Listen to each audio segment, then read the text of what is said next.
My name is Michael, and I own a little bookstore in the heart of the city. It's my pride and joy, a place where stories come alive, but one night, my haven of books became the setting of my horrifying nightmare. It was a typical Thursday evening, and I was closing after a long day. The last customer had left, and the streets outside were quiet, almost eerily so. I remember feeling a chill as I walked to the back of the store to turn off lights and lock the back door, perhaps a premonition of what was about to unfold. As I flicked off the lights and locked the back door, my bookstore's familiar, cozy darkness enveloped me. I always took a moment to breathe in the quiet, to let the stories around me whisper their secrets, but that night, the tranquility was shattered by the creak of the front door. "We're closed!" I called out, my voice echoing between the shelves. Thinking a customer had mistakenly entered the store, I approached the front. But the figure that emerged from the shadows was far from one of my regulars. The masked intruder, shrouded in darkness, stepped forward. "Give me the money, all of it." The demand was sharp, urgent, carried by a voice rough with desperation. He brandished a knife that glinted menacingly in the dim light. My heart raced, pounding against my ribs like a caged bird. Not here, not in this haven of literature and dreams. I tried to keep my voice steady, masking the fear that clawed at my throat. "Take whatever you want. I don't want any trouble," I stammered, inching towards the old-fashioned cash register atop the counter. The walls, lined with books of every genre, seemed to close in around me. This was my world, built from years of dedication and love for stories. I couldn't let it end like this. As I reached for the registers, something fierce and primal surged within me. This store was more than just a business. It was a part of me, a testament to my life's passion. In a reckless burst of courage, I lunged toward the intruder, my hands outstretched in a futile attempt to disarm him. It was a desperate, foolish move. He was quicker and stronger, his reflexes honed by a darker life than the one I had led among my books. The intruder easily dodged my attack and swung the knife at me, grazing my arm. Pain shot through me, hot and sharp, but I refused to back down. I lunged again, this time with all the strength I could muster. I pushed him back, knocking over a bookshelf and causing books to rain down. In the melee, the mask was pulled off the intruder. I was momentarily stunned as I looked at the crazed man's wild eyes. When he stumbled and became off-balanced, I seized the opportunity to make a run for it. Having his face revealed, the thief ran after me, his knife madly swinging through the air. I sprinted towards the back of the store, my heart pounding so hard I was sure it would burst out of my chest. The books on the ground made running difficult, but I didn't dare look back. I could hear the thief's heavy breathing and footsteps getting closer. A glint of light caught my eye, and I saw the blade of the knife as it sliced through the air, barely missing my back. I could feel his breath on my neck, his hand brushing against my shirt. At that moment, my body took over, fueled by adrenaline, fear, and the realization that I was not likely to make it to the back door alive. I turned around and swung my fist, hitting the thief squarely in the jaw, barely missing the knife. He stumbled back, caught off guard by my sudden attack. I didn't wait for him to recover. I bolted towards the door, my hands scrambling for the lock. The thief reached out, grabbing me, but I managed to twist out of his grasp, open the door, and slam it shut behind me. I wasted no time sprinting down the alley that ran behind my bookstore. I quickly glanced back and saw the maniac glaring at me. The intruder had stopped chasing me and just stood there. I looked back as I turned the corner that led to a main city road. That would-be killer had turned and was sprinting down the alley away from me. Adrenaline still pulsing through my body, I grabbed my phone, dialed 911, and ran into a hidden alcove that led into a nearby apartment building.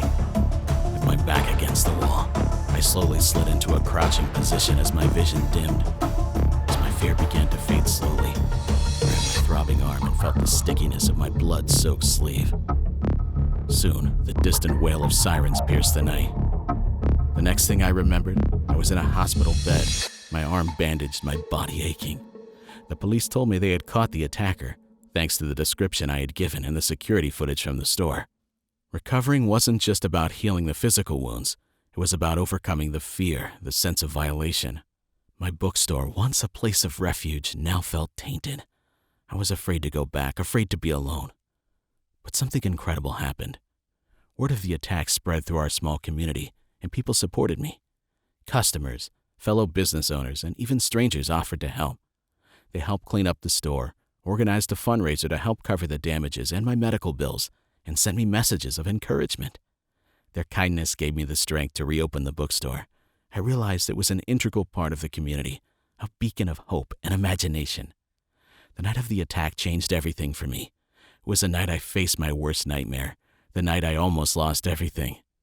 But it was also the night I discovered a resilience I never knew I had, the night that led a community to show me the true meaning of solidarity.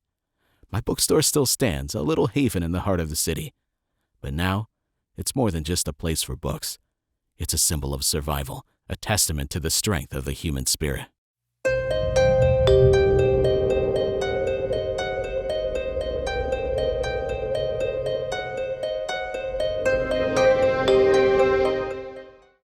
It's funny how your life can change in an instant. One minute, you're a normal college student excited about a job interview. And the next, you're fighting for your life. That's exactly what happened to me. My name's Emma, and this is the story of how I vanished in plain sight. I remember the day like it was yesterday. I was buzzing with excitement for my interview in the city. I wore my lucky blazer, checked my resume 100 times, and called a rideshare to get there. That's when my nightmare began. The driver, a middle-aged man with a friendly smile, greeted me as I hopped into the car. We made small talk as we headed towards the city, but soon, I noticed we were veering off the main road. My heart started pounding when we entered a secluded area far from familiar sights. "Excuse me, where are we going?" My voice trembled as I asked. The driver didn't answer. Instead, he locked the doors. Panic set in. I was being kidnapped. He took my phone and drove silently to a rundown warehouse, hidden away from prying eyes. There, I was met by 2 other men, cold and menacing. They tied my hands and blindfolded me. I couldn't believe this was happening. I was held in a small, dingy room. The days blurred together. I oscillated between fear, anger, and despair. My family wasn't wealthy, but they told me they were holding me for ransom. But as the days passed, I realized that wasn't true. It became apparent that no one had contacted my family or friends. No one was trying to save me.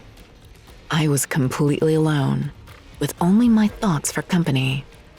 I was becoming increasingly terrified of what the kidnappers had in mind for me. But I wasn't going to give up. I knew I had to leave clues, anything that might help someone find me. I remembered something from a crime show about leaving DNA evidence. So every chance I got, I pulled out strands of hair and hid them in various corners of the room. I scratched a tiny message under the chair, hoping it would be a clue if the worst happened. Then one day, I overheard them talking about moving me to another location. That was my cue. I couldn't wait any longer. I had to act. That night, I feigned cramps, hoping to catch them off guard. One of the kidnappers came in to check on me. I kicked him with all my strength as he got close, catching him off balance. I ran, not knowing where I was going, but knowing I had to escape.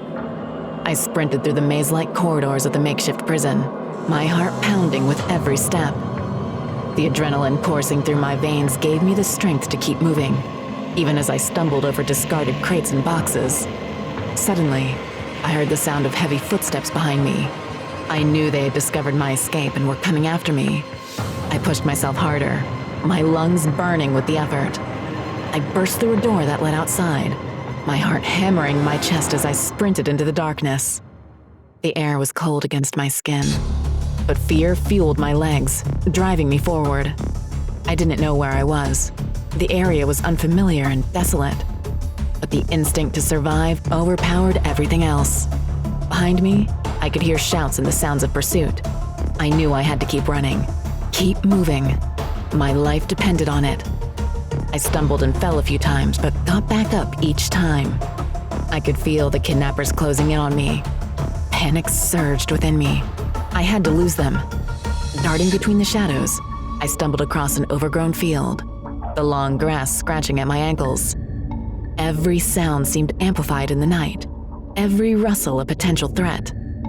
Suddenly, up ahead, I saw the faint glow of headlights from a distant road. Hope surged within me.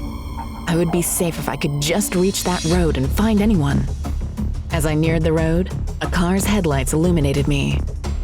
I waved my arms frantically, shouting for help. The car screeched to a halt, and I saw a woman, her eyes wide with shock behind the wheel. "Please, help me. I've been kidnapped," I gasped out, my voice barely a whisper from exhaustion. Without hesitation, the woman unlocked the car door. "Get in," she urged.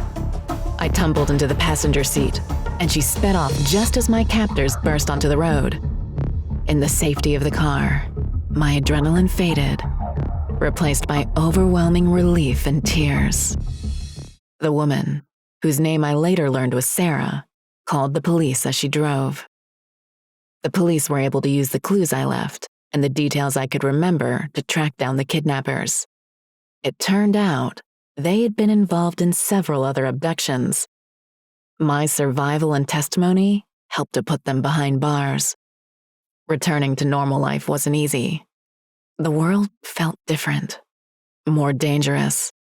This experience taught me the power of resilience and the strength that lies within us, even in the most terrifying circumstances. I survived my worst nightmare, and while it's a part of my story, it's not the whole story. I'm more than just a victim. I'm a survivor, a fighter, a voice for those who have been silenced. My name is Emma, and I'm here to tell you that no matter how dark it gets, there's always a way out. You just have to keep fighting.